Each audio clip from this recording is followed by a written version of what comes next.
Kalau aku lihat sih data inflasi bulan Agustus ini bisa turunan ya, karena harga minyaknya turunan. Tapi Hmm, core inflasinya apakah turun banyak, aku masih sanksi sih. Aku sih masih lihat akan ada satu masanya di tahun ini orang sadar bahwa nurunin inflasi itu tidak segampang itu. Yang market mm-mm. sekarang agak denial itu adalah mereka mikir inflasi ini gampang turunnya, itu yang kita lihat. Oke, jadi bisa turun karena harga minyaknya ya, dari harga minyaknya jadi biar inflasi selama ini ya Pak. Iya. Oke, dari core inflationnya belum tentu nih ya. Tapi kalau menurut Pak Faru, kalau misalnya ternyata Amerika inflasinya sudah puncaknya, nah apakah market akan berespon semakin positif atau apakah itu tidak expected gitu? Karena kan Itu akan ada. positif karena market itu saat ini hanya bisa positif kalau ada ekspektasi inflasi turun, berarti the Fed tahun depan potong bunga. Itu hal yang satu-satunya hal yang bisa membuat pasar positif saat ini. Oh, oke. Jadi responnya akan positif ya Pak ya, Pak Farul ya. Ya. Oke, Saya nih justru mungkin akan cenderung takut kalau sekarang itu sudah ada koreksi harga minyak kan. Nanti bisa jadi ada second round setelah September atau Oktober ada kenaikan lagi harga minyak. Tapi selama hmm, itu belum terjadi, kondisinya untuk pasar keuangan masih kurang lebih masih akan kondusif. oke. Nah, kalau untuk di Amerika itu kan kira-kira kita udah melihat udah mau sampai puncaknya nih. Halo Pak Farul, ini ada yang komen katanya putus-putus. Coba tes Iya, tes. kadang-kadang ada dikit, cuman di saya dikit saya nggak tahu di tempat yang lain. Udah Ya. mulai aman ya. Maaf ya teman-teman. Kita lagi perbincangannya lagi seru nih. Harus keputus dengan sinyal yang kurang bagus. Oke, kita lanjutin nih ya. Nah, tadi kita ngomongin sampai mana? Jadi, oke tadi Pak Farul bilang market akan sadar nurunin inflasi nggak akan segampang itu. Jadi nanti, nah Pak Farul nih mungkin bisa jelasin ke teman-teman kalau misalnya kenaikan suku bunga ini kan The Fed kan ada target ya sampai akhir tahun ke 3,4 Ya. ya. Nah, itu kira-kira pengaruhnya apa sih ke obligasi sama ke pasar saham gitu? Dari inflasi yang naik terus ke suku bunga, ke obligasi. Oh ya, tapi kalau untuk kita ke pasar itu yang lebih ngaruh itu ekspektasi The Fed-nya, bukan apa yang dilakukan The Fed sekarang ya, tapi Mm-mm. ekspektasi apa yang akan dilakukan itu 3 sampai 6 bulan yang akan datang. Ekspektasi The Fed 3 6 bulan yang akan datang ya. 3 sampai 6 bulan yang akan datang itu yang kita lihat. Nah, kalau sekarang ini kenapa marketnya kondusif? Karena orang expect 3 bulan sampai 6 bulan yang akan datang The Fed itu nurunin bunga, bukan naik bunga lagi. Jadi sekali lagi rekan-rekan itu dari pasar keuangan kita harus berfokus bukan data yang keluar dari sini. Data yang keluar dari sini itu harusnya mengandalkan indikasi apa yang akan terjadi di masa yang akan datang. Kalau bahas data yang keluar hari ini aja itu sudah basi, kira-kira seperti itu. Itu tidak akan menggerakkan market. Market bergerak dari apa yang mungkin kejadian di masa yang akan datang. Di situ seni dari pasar keuangan. Oke, jadi balik lagi ya seperti Pak Farul bilang Iya, forward looking nih, jadi nggak bisa langsung termentah data yang ada ya. Pak Farul, yes, benar. kita kan tahu obligasi US Treasury yang 2 years ya sudah bergerak ke level 3% lagi ya Pak Farul. Nah, kira-kira ini apakah dampaknya dari karena market ini melihat oh karena naikkan target pengetatan lagi atau gimana nih? Kira-kira kaitannya apa sih? Teman-teman hari ini belajar tentang itu ya kayak makroekonomi. Yes, Mungkin selama ini ngomongin soal inflasi, obligasi, tapi kayak belum yes, really ngerti, belum sebenarnya ngerti nih apa kaitannya yes. sama-sama. Ya, Pak Farul. Iya. Mm-mm. Oh, sorry tadi gimana ya? Jadi tadi untuk karena kan ada dari debat ini kan Yes. untuk pengetatan di kenaikan bunga di 3,4% kan ya. Apakah ini yang Yes. pengaruh treasury yield yang 2 tahun ini? Ini kan bergerak naik lagi di atas yang 10 year ya Pak Farul. Jadi ada fenomena ini lagi ya Pak Farul. Ya, mungkin ada ekspektasi tightening lagi ya, karena itu yang membuat apa namanya ya ada makin makin flat curve dari US Treasury-nya. Nah, apakah ini akan membuat flow itu keluar dari pasar saham ke pasar obligasi? Itu yang mungkin yang dikhawatirkan. Ya bisa aja itu kejadian seperti itu. Pada dasarnya memang dengan naiknya suku bunga itu memang cost of fund memang cenderung lebih tinggi. Valuasi saham kita belum tidak bisa expect naiknya terlalu banyak ya kalau trennya bunga naik. Kira-kira kayak gitu. Oke. Nah, Pak Farul, sebelumnya kan kalau di era high inflation, nah kita kan sekarang juga masih ya di inflation, kita cenderung menghindari saham seperti yang growth stock ya, seperti saham teknologi. Nah, tapi belakangan ini kita saham teknologi ini balik eh, naik panggung lagi nih, Iya, Pak. karena saat ini ada ekspektasi penurunan suku bunga itu yang lagi kejadian. Oke. Jadi ada ekspektasi penurunan suku bunga. Jadi market sudah menilai kalau sudah pengetatannya sudah di peak-nya ya. Oke. Nah, mungkin Pak Farul, nih, ini teman-teman yang nunggu-nunggu nih pastinya ya. Nah, kalau ngomongin soal makroekonomi kan banyak banget tuh ya indikatornya, mau dari global, domestik.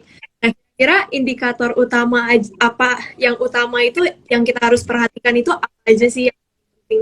Indikator makro paling important itu 3, yang lainnya turunan ya. Mm-mm. Yang pertama GDP growth, yang kedua inflasi, yang ketiga unemployment. GDP, nah Dari teman 3 itu kita biasanya itu apa namanya baru melakukan pendekatan ya. Ini kita lihat siklusnya di mana dan lain-lain.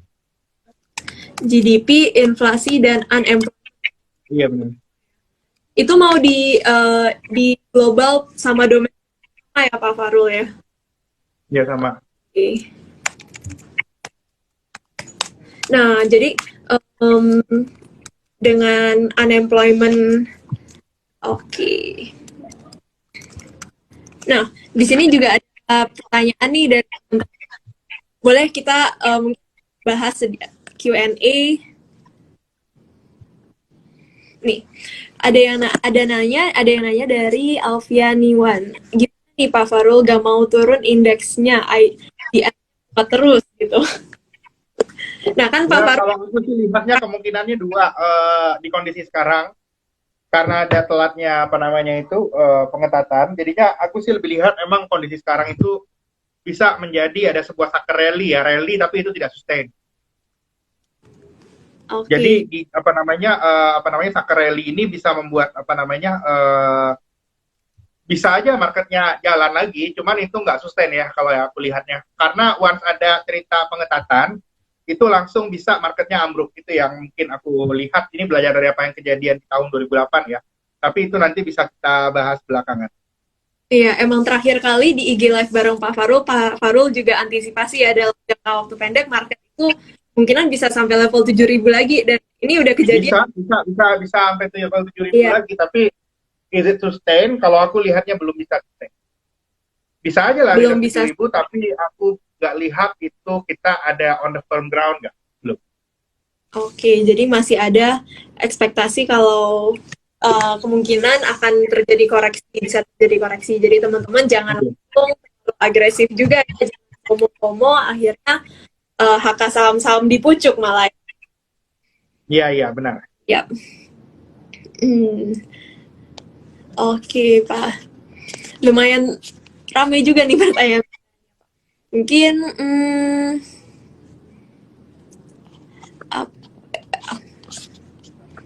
nah Pak Farul ada yang nanya nih untuk harga minyak kan anjlok nih. Nah, apakah harga komoditas itu akan ikutan terkoreksi juga Saya nih? lihat dengan adanya tren pelambatan ekonomi dunia mau nggak mau nanti ada kemungkinan harga komoditas lain ikutan koreksi. Kan ceritanya resesi ceritanya. Yang Cerita. diharapkan dari kenaikan bunga dan recession yang di engineer ini adalah harga komoditas bisa turun lebih cepat sehingga inflasinya bisa turun. Kira-kira seperti itu. Oke, jadi karena ekspektasinya resesi, jadi permintaan lambat ya Pak Farul ya. Jadi Iya komoditas benar. akan menurun. Nah, Pak Farul kemarin kan dari GDP-nya Amerika Serikat itu kan udah resmi ya kuartal kedua berturut itu negatif nih. Berarti Iya. Amerika Serikat ini sudah resmi masuk resesi. Nah, tapi dari Amerika itu ada penolakan katanya bukan technical recession. Jadi menurut Pak Farul, apakah ini benar sih atau technical recession juga doang nih? Karena kan dari US-nya unemployment masih rendah, mereka Kalau masih yang aku lihat memang resesi yang kejadian sekarang itu tuh agak berbeda, karena resesi itu terjadi di level corporate. Sementara kalau untuk di sisi personalnya, wages growth itu masih cenderung tinggi dan pengangguran itu memang belum meningkat. Di situ memang yang menariknya ya, bahwa memang perlambatan resesi itu terjadi. It is not only technical recession, but it is already a recession. Oke, jadi it's not bukan ini emang beneran resesi nih ya. Iya. Walaupun mereka menolak hal itu. Jadi kita untuk bulan September ya Iya. bunganya lagi ya Pak Farul. Iya, kemarin juga Pak Farul bilang untuk The Fed itu naikkan suku bunga itu setiap 6 minggu ya Pak ya. Ini setiap 6 minggu itu bedanya. The Fed meeting setiap 6 minggu, BI meeting sekali 1 bulan. Kali sebulan itu bedanya. Jadi emang bulan Agustus ini nggak meeting ya.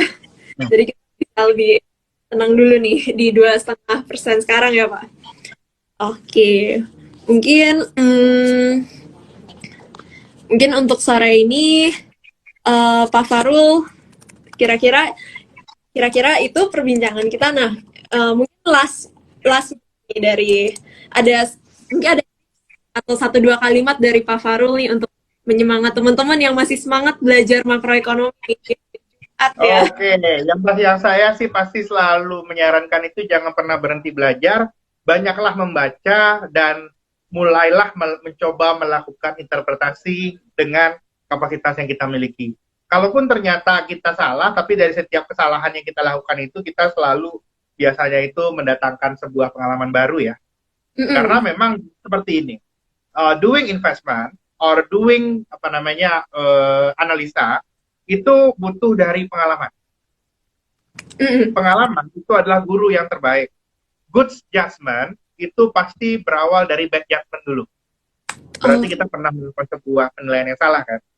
Dan bad judgment is coming from experience. Jadinya saya selalu melihat bahwa jangan berhenti untuk belajar di kondisi sekarang. Wow. Memang walaupun beberapa kali kita melakukan kesalahan, tapi manusia itu selalu growing dari apa yang pernah dia lakukan. So, better to do action than doing nothing. Kira-kira seperti itu. We do action dan learn from it. Oke, kalau benar. Dari pengalaman ya, nothing is perfect. Kita harus selalu mempertajam yang kita pelajari selalu. Iya, kalau misalnya teman-teman masih 1-2 tahun di market itu masih termasuk pemula ya Pak Farul ya. Jadi harus masih muda banget, aku aja masih baru.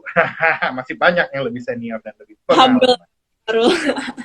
Oke nih, jadi teman-teman jangan pernah menyerah ya kalau misalnya ketika kita udah tahu siklus pasarnya, udah terbiasa, nah itu kita baru ada market sense-nya ya baru bisa buat Pak Farul sekarang nih. Oke, thank you so much Pak Farul untuk waktunya. Ini teman-teman ada yang bilang tolong di-save. Ya, ini nanti akan di-save di Terima Gaskuritas, teman-teman bisa dengerin ulang. Thank you teman-teman udah belajar bareng di hari kita Jumat produktif ya sebelum weekend. Jadi thank you semuanya. Happy weekend. Thank you. Sampai jumpa lagi. Bye.